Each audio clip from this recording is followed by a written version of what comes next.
তো আজকে ভিডিওতে খুব সিম্পল একটা মানে কিছু টিপস বলবো, যেটা আপনারা ফলো করলে ভালো রেজাল্ট পাবেন ইনশাল্লাহ। আর খাবার দাবারের বিষয়ে তো আমরা অনেক ভিডিওতে আলোচনা করেছি।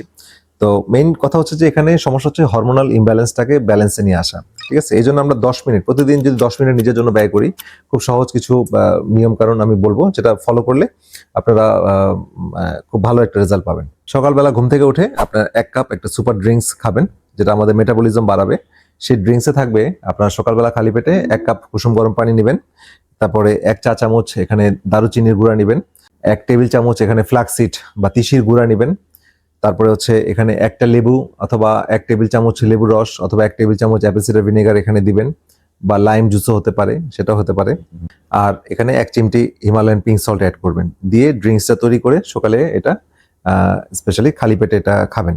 তো সারাদিনের যে খাবারটা ইনসুলিন রেজিস্ট্যান্সের যে ডায়েট, সেটা আমাদের চ্যানেলে অনেকগুলো ভিডিও দেওয়া আছে। ইনসুলিন রেজিস্ট্যান্স ডায়েটটা আপনারা ফলো করবেন। তারপরে দুপুরে সিম্পল কিছু কাজ আছে, সেটা আপনারা জাস্ট করেন, সেটা কিন্তু আপনাকে আরো হেল্প করবে। দুপুরে লাঞ্চের আগে আপনাকে একটা শ্বাসের ব্যায়াম করতে হবে, এটা 4-5 সাইকেল করবেন। তো প্রতিটা সাইকেল এমন হবে যে আপনি 4 সেকেন্ড ধরে শ্বাস নেবেন, 7 সেকেন্ড ধরে এটা ধরে রাখবেন এবং 8 সেকেন্ড ধরে এটা ছাড়বেন। শ্বাসটা যখন নেবেন তখন পেটটা ফুলবে। আপনি এই ক্ষেত্রে পেটের উপর হাত হাত রাখতে পারেন যে পেটটা ফুলছে কিনা। মানে পেটটা ফুলবে তখন আপনার শ্বাসটা শরীরে বেশি পরিমাণে যাবে। আর তারপরে আপনার 7 সেকেন্ড ধরে রাখবেন শ্বাসটা। আর তারপরে পরবর্তী 8 সেকেন্ড ধরে এটা মুখ দিয়ে গোল করে শ্বাসটা ছেড়ে দিবেন। তাহলে কি হবে আপনার এবং এই সময় পেটটা ভিতরের দিকে চলে আসবে। এরপরে একটা ছোট্ট একটা ব্যায়াম, এটা আপনি চেয়ারে বসে বা যে কোনো জায়গায় বসেই করতে পারেন। এটা হচ্ছে সোলিয়াস পুশ আপ। এটা 4 মিনিট ধরে করবেন। এই ব্যায়ামের মাধ্যমে আপনার শরীরে রক্ত চলাচল বাড়বে, ইনসুলিন সেন্সিটিভিটি বাড়বে এবং বডি ফ্যাট বার্নিং মোডে চলে আসবে। তো এটা খুব গুরুত্বপূর্ণ একটি ব্যায়াম। এটা আপনারা চেয়ারে বসে করতে পারেন, লাঞ্চের আগে করে নেবেন দুপুরে।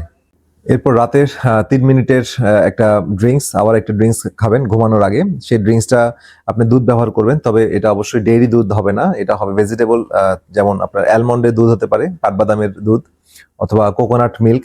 তবে এই দুধের সাথে আপনারা মিশাবেন হচ্ছে মানে 1 কাপ তো এই দুধটা নিলেন, তারপরে হচ্ছে সেখানে যোগ করতে হবে 1 চা চামচ হলুদের গুঁড়া, এর সাথে যোগ করতে হবে 1 চিমটি কালো মরিচ বা গোলমরিচ যেটি বলি, 1 চিমটি আপনার দারুচিনি। টোটাল আইটেমগুলোকে মিক্স করে নেবেন একসাথে, নিয়ে এটা খেয়ে ফেলবেন। তো আমাদের অনেক পেশেন্টের বাস্তব অভিজ্ঞতা থেকে এটা দেখছি যে অনেক পেশেন্ট বা স্পেশালি এই মহিলাদের ক্ষেত্রে যারা 40 to 50 ইয়ার্স এর মধ্যে আছেন, তারা কিন্তু অনেকেই এসে বলছিলেন যে এই সমস্যাগুলো আছে, তারা ওয়েট কমাতে পারছে না।